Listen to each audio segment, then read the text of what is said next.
الله نور السماوات والأرض.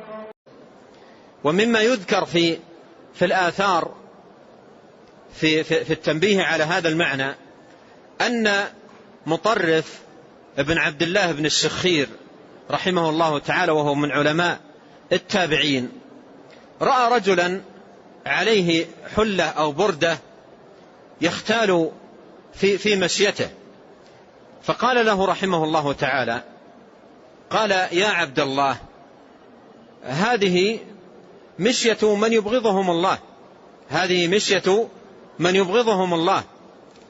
قال الرجل: أما تعرفني عليها تلك البردة الجميلة والهيئة الجميلة ويمشي مختالا ثم يخاطب بهذا الكلام؟ قال: أما تعرفني، يعني ما تعرف من أنا حتى تقول هذا الكلام؟ قال: بلى والله أعرفك. قال: بلى والله أعرفك، أولك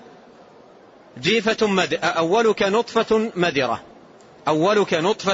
مدرة وآخرك جيفة قدرة وأنت بينهما تحمل العذرة، أي في بطنك.